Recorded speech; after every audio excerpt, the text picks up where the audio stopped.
রাজ্য বিধানসভায় কদিন আগে পেশ হয়ে গেল পশ্চিমবঙ্গ সরকারের 2026-27 অর্থবর্ষের জন্য প্রস্তাবিত বাজেট সম্পর্কে সরকার পক্ষ তারা বলবেন যে বাজেট ভীষণ ভালো, বিরোধী পক্ষ বলবেন বাজেট খারাপ। এ তো গতানুগতিক।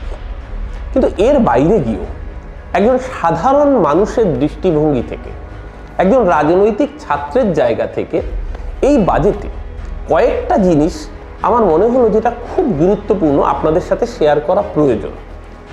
দেখুন, স্বাস্থ্যসাথী, লক্ষ্মীর ভাণ্ডার, এই কথাগুলো তো আপনারা সকলেই জানেন।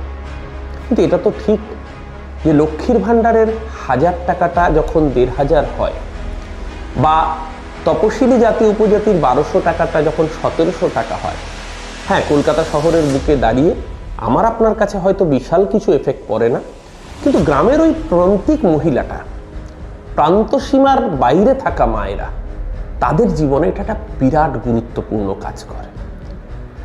আজকে বাংলার জিএসডিপি গোটা ভারতবর্ষের অন্য রাজ্যের তুলনায় এত কিছুর পরেও এগিয়ে থাকে, তার কারণ গ্রামীণ অর্থনীতির চাকাটা ঘুরে গ্রামের মায়েদের হাতে সেই ক্রয় ক্ষমতা পৌঁছে দেয় লক্ষ্মীর ভাণ্ডারের টাকা। 34 বছর এ রাজ্য শাসন করেছে গরিবের সরকার, শ্রমজীবী মানুষের সরকার, মেহনতি মানুষের বামফ্রন্ট সরকার। তো গরিবের সরকার যারা চালালো, তারা 34 বছরে 34 নয়া পয়সা কেন দিল না? এই প্রশ্ন গরিব স্বাভাবিকভাবেই করবে।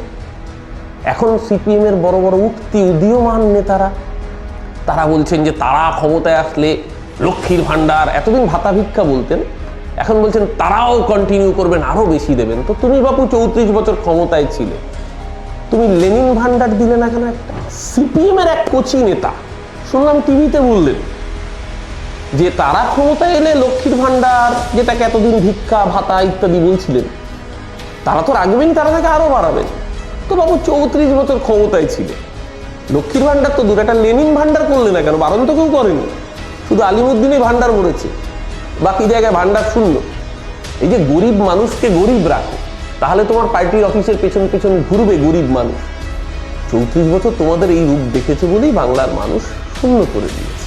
এই বাজেট খুব ইম্পর্টেন্ট আমার যেটা মনে হলো, অন্তত হয়তো অনেক শহরের লোক বুঝবেন, কিন্তু যে ক্ষেত মজুরের নিজস্ব কোনো জমি নেই, ল্যান্ডলেস এগ্রিকালচার লেবার, ভূমিহীন ক্ষেত মজুর, তাদেরকে বছরে 4000 টাকা, এবং দুবার, রবি শস্যের সময় 2000, খরিফের সময় 2000, এই টাকাটা সেই গ্রামীণ ক্ষেত মজুরের স্ত্রী কিন্তু মাথায় রাখতে হবে লক্ষ্মীর ভাণ্ডার পাচ্ছে, তার মেয়েটা কন্যাশ্রী পাচ্ছে, বিয়ের সময় রূপশ্রী পাচ্ছে।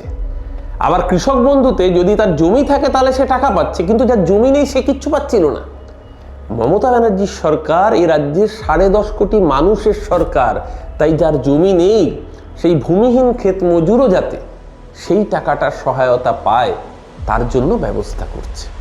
হ্যাঁ, নিশ্চিতভাবে এই সরকার সমাজের সব সেক্টরকে এই বাজেটে ছোঁয়ার চেষ্টা করেছে। উল্টো দিকে দাঁড়িয়ে থাকা বাম আমলের সেই দেনা বাড়তে বাড়তে 5.5-6 লক্ষ কোটি টাকায় পৌঁছে গিয়েছে, যেটা বাম আমলের 2 লক্ষ কোটি টাকার কাছাকাছি দেনা ছিল। সত্যি তো ভারী অন্যায়, মানে 3 গুণ লোন বেড়ে গেছে। কিন্তু ওই যে অর্ধসত্য মিথ্যের থেকেও ভয়ঙ্কর, অশ্বত্থামা হত ইতিগজ 1। 2011 সালে যখন বামফ্রন্ট চলে গেল, সেদিনকে 2 লক্ষ কোটি টাকার লোন, তার সুদ মেটাতে মেটাতে রাজ্যের কত টাকা খরচ হয়েছে? 2 লক্ষ কোটি টাকার প্রতি বছরের সুদ মেটাতেই প্রায় 25 থেকে 30 হাজার কোটি টাকা প্রতি বছর খরচ হয়েছে। তাহলে 15 বছর হিসেব করুন, 30,000 কোটি টাকা করে যদি সুদ ধরেন, তাহলে সেই টাকাটা গিয়ে দাঁড়াচ্ছে প্রায় অতিরিক্ত 5 লক্ষ টাকা রাজ্য সরকারকে দিতে হয়েছে, কারণ সিপিএম দেনা করে গিয়েছিল। এবার আসি আসল কথায়। রাজ্যের লোন কত জানেন? বলছে 5.5 লক্ষ 6 লক্ষ কোটি টাকা। পার্সেন্টেজটা বলুন, অর্ধসত্য মিথ্যের থেকেও ভয়ঙ্কর। জিএসডিপির 36% লোন হচ্ছে পশ্চিমবঙ্গের, অর্থাৎ পশ্চিমবঙ্গ রাজ্যের আয়ের 36% লোন নিয়েছে রাজ্য সরকার। আর কেন্দ্রের লোনটা জানেন কত? দেশের জিডিপির 56%, অর্থাৎ রাজ্য থেকে প্রায় 1.5 গুণ বেশি লোন কেন্দ্র করেছে। এবং নরেন্দ্র মোদী সরকার একা 70 বছরে ভারতবর্ষের বাকি সব প্রধানমন্ত্রী মিলে যা লোন করেছেন, তার 5 গুণ লোন একা নরেন্দ্র মোদী করেছেন। সেই বেলায় বিশেষজ্ঞরা কোনো কথা বলবেন না, মুখে স্পিকটি নট করে চুপ করে বসে থাকবেন। বাংলার মানুষ তো বোকা নয়। আজকে বাংলার মানুষ নিজের চোখে দেখছে যে রাজ্যের লোন নেওয়ার ক্যাপাসিটি কেন বেড়েছে। সিপিএম যেদিন চলে গেল ক্ষমতা থেকে, রেভিনিউ আর্নিং কত ছিল সরকারের? 20,000 কোটি টাকা। আর আজকে দাঁড়িয়ে সরকারের ওন রেভিনিউ আর্নিং দাঁড়িয়েছে 1,21,000 কোটি টাকা। সরকার আলাদা করে কোনো খরচা পায়নি। আনঅ্যাসেসড এরিয়াগুলো থেকে সরকার রেভিনিউ কালেক্ট করে 1,21,000 কোটি টাকা, অর্থাৎ 2011 সালে রাজ্যের যে আয় ছিল আজকে তার 6 গুণ আয় বাড়িয়েছে রাজ্য সরকার। তাই রাজ্য সরকারের লোন নেওয়ার ক্যাপাসিটি বেড়েছে। ঠিক যেভাবে ধরুন আপনার বাবা একটা কোম্পানিতে চাকরি করতেন, আপনার বাবা 10,000 টাকা মায়না পেতেন, আপনার বাবা অফিস থেকে একটা লোন করলেন, 5,000 টাকা লোন করলেন। 10,000 টাকা চাকরিতে 5,000 টাকা লোন মানে 50% লোন। আর আপনি একটা চাকরি করেন কর্পোরেট সেক্টরে, আপনি মায়না পান 1 লক্ষ টাকা, আপনি 20,000 টাকা লোন করলেন। আপনাকে দেখানো হলো বাবার ছিল 5,000 লোন, এর হয়ে গেছে 20,000 লোন, 4 গুণ বেড়েছে। কিন্তু আসল সত্যটা বলা হলো না। 1 লক্ষ টাকা রোজগারে 20,000 টাকা লোন মানে 20% লোন, আর 10,000 টাকা রোজগারে 5,000 টাকা লোন মানে 50% লোন। লোনের রেশিও দিয়ে ক্যালকুলেট হয়। এই যে অর্ধসত্য মিথ্যের থেকেও ভয়ঙ্কর, আপনাকে শহুরে বুদ্ধিজীবীরা এটা বোঝাতে দেখেছো রাজ্যের কত দেনা। তারা বলবে না যে রাজ্যের রেভিনিউ আর্নিং বেড়েছে, তাই রাজ্যের লোন নেওয়ার ক্যাপাসিটি বেড়েছে। রিজার্ভ ব্যাংক তো মুখ দেখে লোন দেয় না। এই যে মিথ্যাচারের ন্যারেটিভ, তার মধ্যে আরও একটা ইন্টারেস্টিং তথ্য আপনাদের জন্য শেয়ার করার প্রয়োজন মনে হলো। বামেরা দেখবেন কথায় কথায় বলে জাতীয় আয়ে 6% শিক্ষা খাতে খরচ হওয়া উচিত। হ্যাঁ, ঠিক, উচিত। কেন্দ্রীয় সরকার কত টাকা খরচ করেছে জানেন শিক্ষা খাতে এবারের বাজেটে? 3%-এরও নিচে, 2%-এর কাছাকাছি। আর আমাদের রাজ্য পশ্চিমবঙ্গ শিক্ষা নিয়ে এত অপপ্রচার, এত মিথ্যাচার, এত মামলার প্রতিবন্ধকতার পরেও এই রাজ্যে বাজেটের অ্যালোকেশনের মোট বাজেটের 13.1% টাকা বরাদ্দ রয়েছে শিক্ষার জন্য।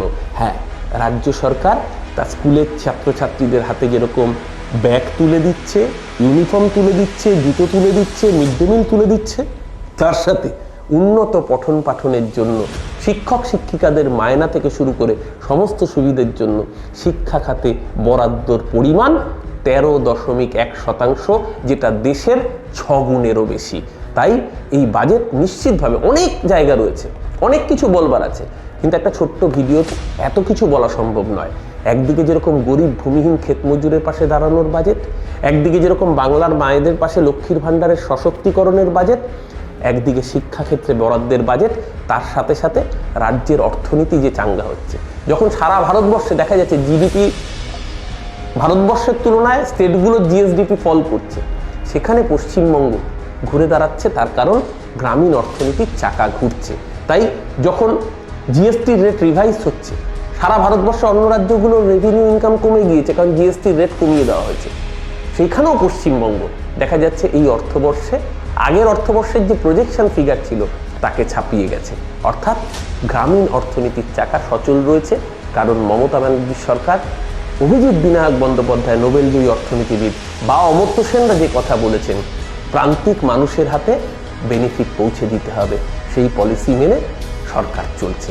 এই সরকার গরিবের জন্য, এই সরকার মধ্যবিত্তের জন্য, এই সরকার উচ্চবিত্তের জন্য, এই সরকার আবার কর্পোরেটদের জন্য। কারণ এ রাজ্যের বুকে একের পর এক বিনিয়োগ আসছে। ইনফোসিস তার পূর্ব ভারতের সবচেয়ে বড় ক্যাম্পাস করেছে। টিসিএস যখন বামেরা চলে গেল, টোটাল কর্মচারী ছিল কত? 12,000। আজকে শুধু টিসিএসে পশ্চিমবঙ্গ সেক্টর 5 রাজারহাট মিলিয়ে কাজ করে 51,000। টাটা মেটালিক্স জামশেদপুর থেকে কারখানা তুলে আনছে খড়গপুরে। এল&টি ইনফোটেক, মাইন্ডট্রি, সমস্ত বড় বড় কোম্পানি আইটি সেক্টরে তারা নতুন ভেঞ্চার করছে পশ্চিমবঙ্গে। ইজ অফ ডুইং বিজনেস, কারণ পশ্চিমবঙ্গে বন্ধের বন্ধা কর্মসংস্কৃতি নষ্ট করে দিয়েছে পশ্চিমবঙ্গ সরকার। এ রাজ্যে আর বন্ধ করে কর্মদিবস নষ্ট হয় না। 34 বছর গরিবের সরকারের নামে গরিবকে শোষণের সরকার দেখেছে। আর একটা দেশের সরকার যারা বড় বড় কথা বলছে যে তারা ক্ষমতা আসলে 3,000 টাকা দেবে, তারা মাথায় রাখবেন 2014 সালে বলেছিল বেকারের ব্যাংক অ্যাকাউন্টে 15 লাখ পৌঁছে দেবে। বেকারের ব্যাংক অ্যাকাউন্টটা এখনো 15 পয়সাও ক্রেডিট হয়নি। উল্টে রান্নার গ্যাসের 400 টাকা, 1000 টাকা, 55 টাকার পেট্রোল 105 টাকা, 42 টাকার ডিজেল 93 টাকায় কিনতে বাধ্য করছে। দেশের মানুষের নাভিশ্বাস ওঠাচ্ছে।